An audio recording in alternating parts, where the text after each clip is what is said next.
Hello everyone, welcome back to my channel. आज की video में हम लोग जून के 4th वीक की करंट अफेयर्स कवर करेंगे और इसके अलावा जो जनवरी 2021 से लेकर के जून 2021 तक यानी कि हमारी 6 महीने की करंट अफेयर जो है वो वाली वीडियो डल चुकी है, तो वो भी आप लोग देख लीजिएगा। उसमें बेस्ट 1000 करंट अफेयर्स हमने लिए हैं, ठीक है। तो काफ़ी ज़्यादा इम्पोर्टेंट है वो वीडियो, देख लीजिएगा आप लोग उसे भी। स्टार्ट करेंगे फर्स्ट क्वेश्चन के साथ। हाल ही में जारी विश्व प्रतिस्पर्धात्मकता सूचकांक 2021 में भारत का कौन सा स्थान है? ऑप्शन है 40वां, 41वां, 42वां या फिर 43वां। तो भारत का इसमें 43वां स्थान रहा है। Option number D is correct. Okay, किसके द्वारा ये जारी की जाती है? ये इंपॉर्टेंट चीज़ें होती हैं कुछ कोई भी इंडेक्स में कि स्टार्टिंग के जो मतलब शीर्ष 3 देश कौन से हैं, और इसके अलावा भारत की रैंकिंग तो याद रखनी ही है, और किसके द्वारा वो जारी की जाती है या फिर कितने टाइम बाद जारी की जाती है। कोई इंडेक्स ऐसी होती हैं जो कि हर 2 वर्ष बाद या फिर 1 वर्ष बाद जारी की जाती हैं, तो वो आप लोगों को याद रखना है। वर्ल्ड कॉम्पिटिटिवनेस ईयर बुक द्वारा जारी विश्व प्रतिस्पर्धात्मकता सूचकांक 2021 में भारत ने कुल 64 देशों में 43वां स्थान बनाए रखा है। एक चीज़ और याद रखनी है कि टोटल कितने कंट्री उसमें शामिल हैं उस लिस्ट में। भारत 2020 में भी 43वें स्थान पर था। यूरोपीय देश स्विट्जरलैंड फर्स्ट रैंक पर रहा है, स्वीडन द्वितीय पर और डेनमार्क तीसरे स्थान पर रहा है। बात करें अगर नीदरलैंड की, तो वह चौथे स्थान पर है। इस सूचकांक में शीर्ष पर मतलब ये चारों कंट्री रहे हैं। विश्व प्रतिस्पर्धात्मकता सूचकांक 2020 में प्रथम स्थान पर सिंगापुर था, ठीक है। नेक्स्ट क्वेश्चन है, हाल ही में किसको विश्व स्वास्थ्य संगठन के वैश्विक वायु प्रदूषण और स्वास्थ्य तकनीकी सलाहकार समूह के मानद सदस्य के रूप में नियुक्त किया गया है? ऑप्शन है अशोक पाल, महेश दास, मुकेश शर्मा या फिर नीरज बाथम। तो मुकेश शर्मा को नियुक्त किया गया है। Option number C is correct. IIT Kanpur की फैकल्टी मुकेश शर्मा को विश्व स्वास्थ्य संगठन यानी कि WHO के वैश्विक वायु प्रदूषण और स्वास्थ्य तकनीकी सलाहकार समूह के मानद सदस्य के रूप में नियुक्त किया गया है। नेक्स्ट क्वेश्चन है, 2021 नाटो शिखर सम्मेलन कहाँ आयोजित किया गया है? यह आयोजित किया गया है ब्रुसेल्स में। Option number C is correct. उत्तरी अटलांटिक संधि यानी कि नाटो के नेताओं ने बेल्जियम के ब्रुसेल्स में नाटो मुख्यालय पर अपने शिखर सम्मेलन का आयोजन किया है। नेक्स्ट है, हाल ही में किस देश में दुनिया के तीसरे सबसे बड़े डायमंड की खोज की गई है? ऑप्शन है ब्रिटेन, बोत्सवाना, भारत या फिर युगांडा। तो इसकी खोज की गई है बोत्सवाना में। Option number B is correct. हाल ही में अफ्रीकी देश बोत्सवाना में 1098 कैरेट के दुनिया के तीसरे सबसे बड़े डायमंड की खोज की गई है। इब्राहिम रईसी हाल ही में किस देश के राष्ट्रपति बने हैं? आपके ऑप्शंस हैं इराक, सोमालिया, ईरान या फिर लेबनान। तो ये राष्ट्रपति बने हैं सोमालिया के। Option number B is correct. नहीं, ये सोमालिया के नहीं, ये ईरान के राष्ट्रपति बने हैं, ठीक है। Option number C is correct. Ebrahim Raisi को ईरान का नया राष्ट्रपति नियुक्त किया गया है। नेक्स्ट क्वेश्चन है, अंतर्राष्ट्रीय योग दिवस 2021 जो कि 21 जून को ही सेलिब्रेट किया गया है, इसका थीम क्या है ये पूछा गया है। आपके ऑप्शंस हैं योर फॉर वेलनेस या फिर योग फॉर एनवायरनमेंट या फिर योग फॉर हेल्थ, योग फॉर फिटनेस। करेक्ट आंसर क्या है? तो इसमें से करेक्ट आंसर आपका है योग for wellness. Option number A is correct, ठीक है। 7वां अंतर्राष्ट्रीय योग दिवस ये मनाया गया है, ठीक है। अब 7वां है, सबसे पहली चीज़ तो यही इंपॉर्टेंट है, संस्करण उसका याद रखना है हमें। दूसरी चीज़ थीम रहा है इसका योग फॉर वेलनेस। तीसरी चीज़ यह है कि संयुक्त राष्ट्र ने 2014 में एक प्रस्ताव पारित करके 21 जून को अंतर्राष्ट्रीय योग दिवस के रूप में घोषित किया था। तो सबसे पहले कब मनाया गया था ये चीज़ भी आप लोगों को पता रहनी चाहिए। हाल ही में कौन ओलंपिक के लिए चुनी जाने वाली पहली ट्रांसजेंडर एथलीट बन गई हैं? आपके ऑप्शंस हैं ग्रेगर टिम, एंटी कॉप्स या फिर लॉरेल हबर्ड या फिर Kim Hobart. Okay, so correct answer is Laurel Hubbard. Option number C is correct. New Zealand की भारोत्तोलक लॉरेल हबर्ड ओलंपिक के लिए चुनी जाने वाली पहली ट्रांसजेंडर एथलीट बन गई हैं।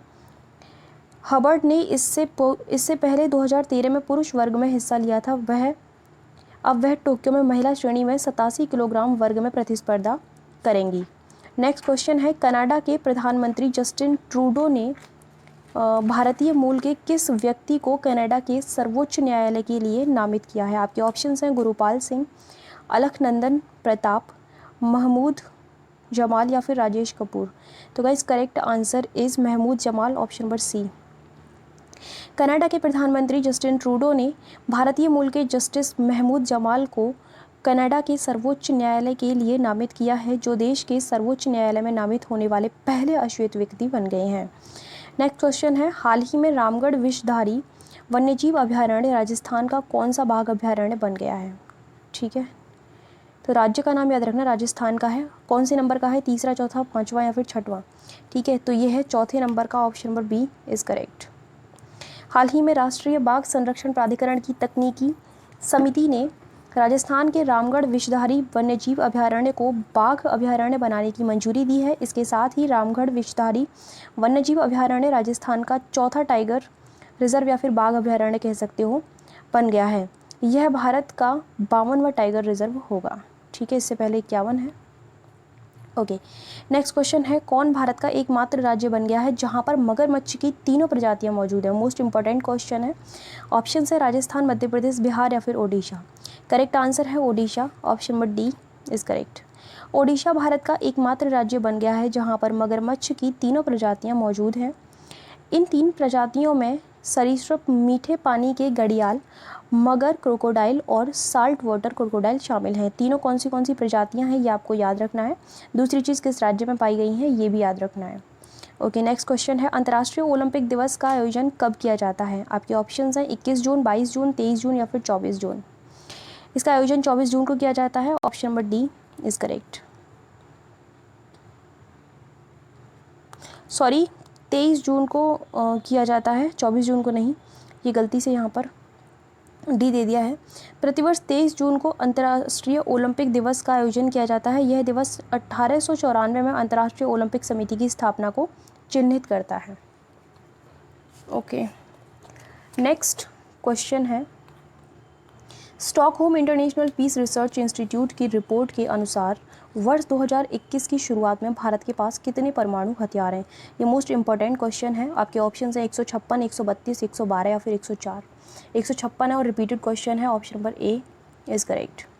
हाल ही में जारी Stockholm International Peace Research Institute की रिपोर्ट के अनुसार वर्ष 2021 की शुरुआत में भारत के पास 156 परमाणु हथियार हैं, जो कि पिछले वर्ष यानी कि 2020 की बात हो रही है कि शुरुआत में 150 थे।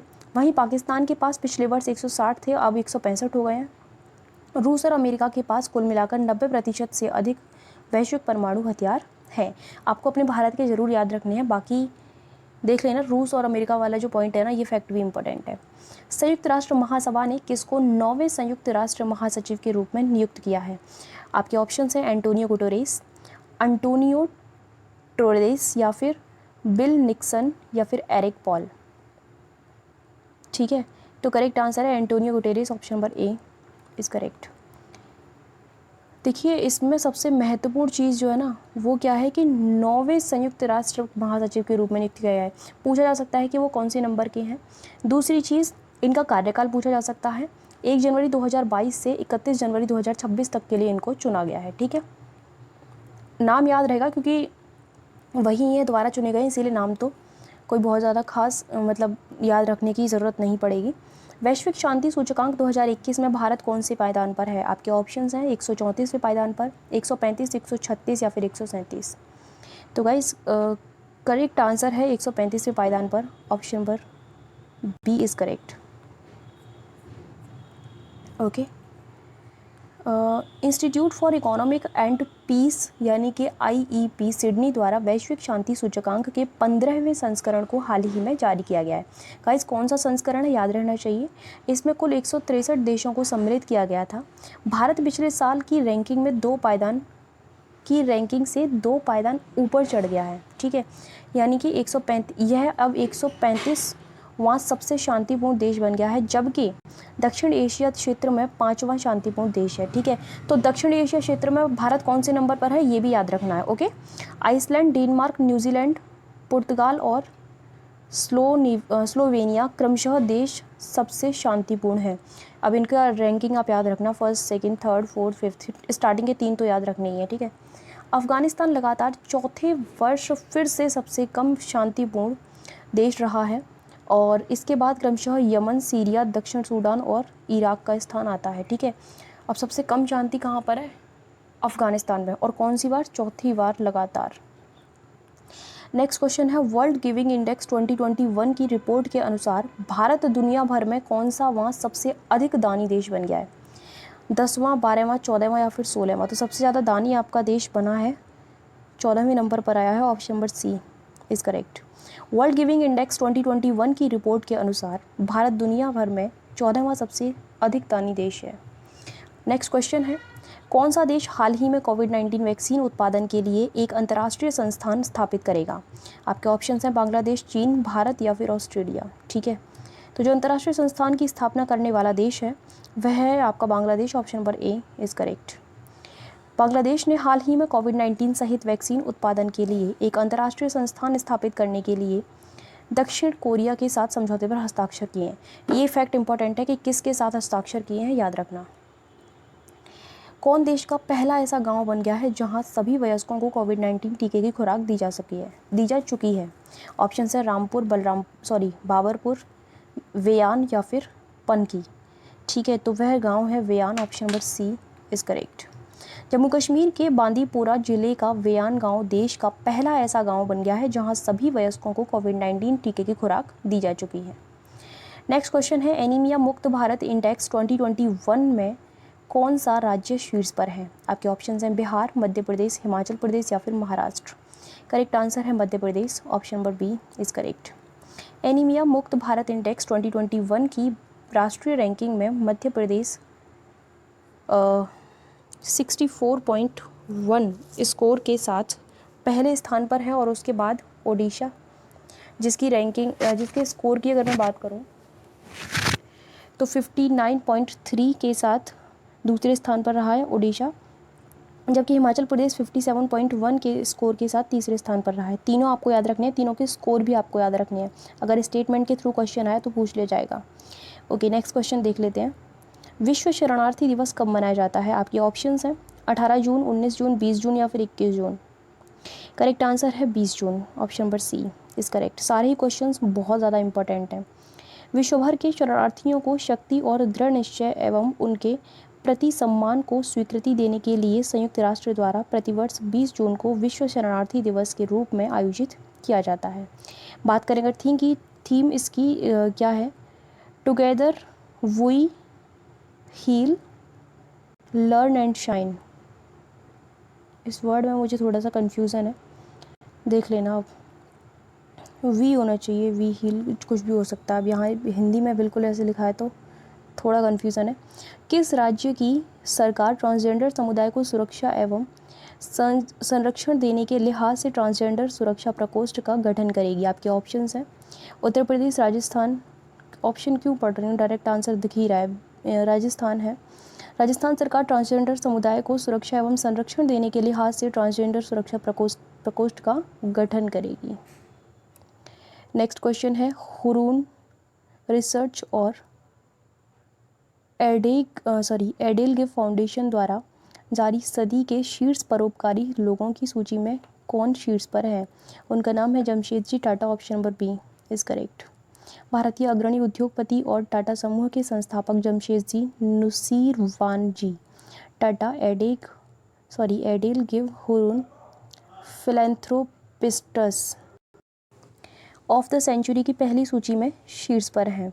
50 वैश्विक परोपकारियों की सूची में एकमात्र अन्य भारतीय विप्रो के पूर्व अध्यक्ष अजीज प्रेमजी हैं, वह 12वें स्थान पर हैं, जबकि बिल गेट्स और मेलिंडा फ्रेंच गेट्स की बात करते हैं तो 74.6 अरब डॉलर के साथ दूसरे स्थान पर रहे हैं। नेक्स्ट क्वेश्चन है, भारत ने टोक्यो ओलंपिक खेलों के लिए आधिकारिक ओलंपिक थीम सॉन्ग लक्ष्य 13 सामने लॉन्च किया है। इसको किसके द्वारा गाया गया है? तो देखिए आपके ऑप्शन है अरिजीत सिंह, कैलाश खेर, मोहित चौहान या फिर सोनू निगम। इस गीत को गाया है मोहित चौहान ने, ऑप्शन नंबर सी। भारत ने जुलाई अगस्त में होने वाले टोक्यो ओलंपिक खेलों से पहले अपना आधिकारिक ओलंपिक थीम सॉन्ग लॉन्च किया था। मोहित चौहान ने यह थीम गान तैयार किया है, जिसका शीर्षक है लक्ष्य 13 सामने है, और इसे गाया भी है। अच्छा, इसको तैयार भी मोहित चौहान ने ही किया है, ठीक है, और गाया भी उन्होंने ही है। नेक्स्ट क्वेश्चन है, किसको हाल ही में दिल्ली खेल विश्वविद्यालय की पहली कुलपति नियुक्त किया गया है? ऑप्शन है पीटी उषा, कर्णम मल्लेश्वरी, सानिया मिर्जा या फिर हिमा दास। ठीक है, तो ये नियुक्त किया गया है गाइस कर्णम मल्लेश्वरी को। Option number B is correct. Delhi सरकार ने पूर्व ओलंपिक पदक विजेता भारोत्तोलक कर्णम मल्लेश्वरी को दिल्ली खेल विश्वविद्यालय की पहली कुलपति नियुक्त किया है। यह ओलंपिक पदक जीतने वाली पहली भारतीय महिला भारोत्तोलक हैं। हाल ही में किसको संयुक्त राष्ट्र का प्रतिष्ठित लैंड फॉर लाइफ पुरस्कार दिया गया है? ऑप्शन हैं शोभना दास, श्याम सुंदर ज्ञानी, अनिल कुमार या फिर Sudeep Singh. So correct answer is Shyam Sundar Gyani. Option number B is correct. हाल ही में राजस्थान के एक जलवायु कार्यकर्ता श्याम सुंदर ज्ञानी को अपनी पर्यावरण संरक्षण अवधारणा पारिवारिक वानिकी हेतु संयुक्त राष्ट्र का प्रतिष्ठित लैंड फॉर लाइफ पुरस्कार दिया गया है। नेक्स्ट क्वेश्चन है, किस एयरपोर्ट ने हाल ही में हवाई अड्डे की गुणवत्तापूर्ण सेवाओं के लिए रोल ऑफ एक्सीलेंस सम्मान जीता है? Indira Gandhi airport, Netaji Subhash Chandra Bose airport, Cochin international airport limited या फिर चौधरी चरण सिंह एयरपोर्ट। तो ये पुरस्कार जीता है कोचीन इंटरनेशनल एयरपोर्ट लिमिटेड ने। कोचीन इंटरनेशनल एयरपोर्ट लिमिटेड ने हाल ही में हवाई अड्डे की गुणवत्तापूर्ण सेवाओं के लिए एयरपोर्ट काउंसिल इंटरनेशनल का रोल ऑफ एक्सीलेंस सम्मान जीता है। हाल ही में किसको प्रतिष्ठित ओपन सोसाइटी पुरस्कार 2021 से सम्मानित किया गया है? के शैलजा, डॉक्टर हर्षवर्धन, डॉक्टर किरण बजाज या फिर अमित गुलेरिया। तो इससे सम्मानित किया गया है एक सेकेंड, डॉक्टर हर्षवर्धन, के शैलजा को इस सम्मानित किया गया है। Option number A is correct. हाल ही में केरल की पूर्व स्वास्थ्य मंत्री के शैलजा को सेंट्रल यूरोपियन यूनिवर्सिटी के प्रतिष्ठित ओपन सोसाइटी पुरस्कार 2021 से सम्मानित किया गया है। नेक्स्ट क्वेश्चन है, हाल ही में विश्व का पहला आनुवंशिक रूप से संशोधित रबड़ संयंत्र कहाँ स्थापित किया गया है? गुजरात, पश्चिम बंगाल, मेघालय या फिर असम। तो यह स्थापित किया गया है असम में। ठीक है, तो हाल ही में रबड़ अनुसंधान संस्थान द्वारा विकसित विश्व का पहला आनुवंशिक रूप से संशोधित जेनेटिकली मॉडिफाइड कह सकते हो आप इसे रबड़ संयंत्र असम में स्थापित किया गया है। गुजरात अंतर्राष्ट्रीय समुद्री मध्यस्थता केंद्र की स्थापना कहाँ की जा रही है? आपके ऑप्शन हैं गांधीनगर, अहमदाबाद, सूरत या फिर बड़ोदरा। तो यह स्थापना होगी गांधीनगर में। Option number A is correct. ठीक है, गुजरात अंतर्राष्ट्रीय समुद्री मध्यस्थता केंद्र एक समुद्री क्लस्टर का हिस्सा होगा जिसे गांधीनगर स्थित गुजरात मैरीटाइम बोर्ड द्वारा गिफ्ट सिटी में स्थापित किया जा रहा है। यह देश में अपनी तरह का पहला केंद्र होगा जो समुद्री और शिपिंग क्षेत्र से संबंधित विवादों में मध्यस्थता की कार्रवाई का प्रबंधन करेगा। नेक्स्ट है, भारत को 2020 के दौरान स्विस बैंकों में विदेशी ग्राहकों के पैसे की सूची में कौन से वे स्थान पर रखा गया है? ऑप्शन है 50वें, 51वें, 52वें या फिर 53वें। तो भारत को इसमें 51वें स्थान पर रखा गया है। Option number B is correct. Switzerland के central bank Swiss National Bank द्वारा जारी 2020 के वार्षिक बैंक सांख्यिकी के अनुसार भारत को 2020 के दौरान स्विस बैंकों में विदेशी ग्राहकों के पैसे की सूची में 51वें स्थान पर रखा गया है। यूनाइटेड किंगडम इस सूची में सबसे ऊपर है, इसके बाद यूएसए का स्थान आता है। नेक्स्ट क्वेश्चन है, हाल ही में किस भारतीय महिला को अंतर्राष्ट्रीय मुक्केबाजी संघ की कोच समिति का सदस्य नियुक्त किया गया है? तो तडांग मीनू को नियुक्त किया गया है। Option number D is correct. Arunachal Pradesh की महिला डॉक्टर तडांग मीनू राज्य की पहली और देश की दूसरी भारतीय महिला हैं जिन्हें अंतर्राष्ट्रीय मुक्केबाजी संघ की कोच समिति का सदस्य नियुक्त किया गया है। हाल ही में किसको उत्तर प्रदेश पिछड़ा वर्ग आयोग का अध्यक्ष बनाया गया है? ठीक है, तो ये अध्यक्ष बनाया गया जसवंत सैनी को। Option number C is correct. Uttar Pradesh पिछड़ा वर्ग आयोग का अध्यक्ष सहारनपुर के जसवंत सैनी को बनाया गया है। इसके अलावा आयोग में 2 उपाध्यक्ष हीरा ठाकुर और प्रभुनाथ चौहान बनाए गए हैं। साथ ही इस आयोग में 25 सदस्यों की नियुक्ति भी की गई है। ये फैक्ट भी इम्पोर्टेंट है। नेक्स्ट है, 2021 लैंड फॉर लाइफ अवार्ड किस राज्य के पर्यावरण संगठन फैमिलियल फॉरेस्ट्री द्वारा जीता गया है? अरुणाचल प्रदेश, उत्तर प्रदेश, राजस्थान या फिर बिहार। तो ये अवार्ड जीता है राजस्थान ने। Option number C is correct.